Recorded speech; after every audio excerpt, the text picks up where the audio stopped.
Does the government work for us or do we work for the government? Is the best government really the one that governs the least? Can we ever have a government that stays within the confines of the Constitution? If the Constitution was written to keep the government off the people's backs, why is the government all over us? Tonight, whatever happened to freedom? Understanding where we go from here should start with understanding how we got here. We are the free and independent people of the United States of America.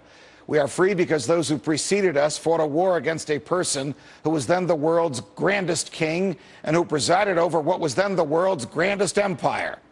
The Founding Fathers risked, as they like to tell us, their lives, their fortunes, and their sacred honors for the freedom and independence they won and we have inherited. But they were not saints.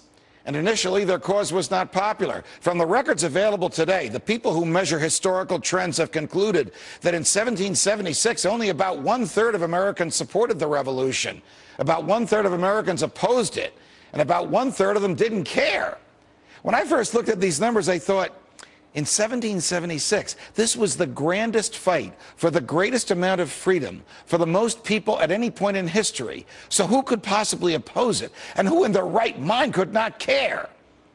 Fast forward to today and ask, who could possibly support a government that regulates everything from the strength of the water pressure in your shower to the size of the toilet bowl in your home to the thickness of the leather in your shoes? Who could want a government that punishes people for speech, that lets its own agents write their own search warrants, that fights wars just to keep the military-industrial complex busy, that debases all you own by printing worthless money and putting it into the stream of commerce, that gives away more than half the tax dollars it collects, and that, despite express provisions in the Constitution to the contrary, permits the president to lock up whoever he wants and to throw away the key?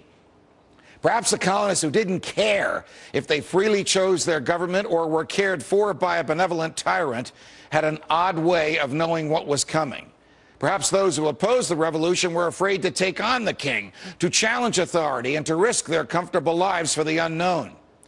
Well, we all know what happened. A relatively small part of the population pushed the culture and society toward freedom. And the freedoms that they chose were pure. I mean, after we won the revolution and wrote the Constitution, the new government and the political class assured all Americans that they could think as they wished and say what they thought and publish what they said, that they could associate or not associate with anyone. They could worship as they chose or choose not to worship. They could defend themselves with guns even against tyrants. That troops would never enter their homes, that only neutral judges would issue search warrants, and that the government could not take their lives, their freedom, or their property without a trial, at which their fault would be proven in front of a neutral jury. All this was guaranteed to the first generation of Americans and to their posterity. That would be us, because much of it had been denied them by the king and the parliament, and because Americans came to believe, even the one-third that were afraid and the one-third that didn't care, that these rights are ours by virtue of our humanity. Whether you believe that we are the highest order of natural selection, or whether you believe, as I do, that we were created by God in his image and likeness, you know in your heart that these natural yearnings, as St. Thomas Aquinas and Thomas Jefferson called them, are our natural rights, are a part of our humanity, and cannot long be denied us. And yet, they have been denied. The same Founding Fathers who wrote that Congress shall make no law abridging the freedom of speech, in fact, enacted the Alien and Sedition Acts, which punished speech that was critical of them, critical of the government. This happened because people were afraid to challenge the tyranny of the majority. America, the greatest losses to our freedom have come not from someone attacking us, but from the government ignoring the Constitution and the majority letting them get away with it. The worst amendments to the Constitution were not those ratified by the states, but rather were amendments by consensus, where all three branches of government agreed to look the other way. When good people do nothing, bad things happen. So what shall we do?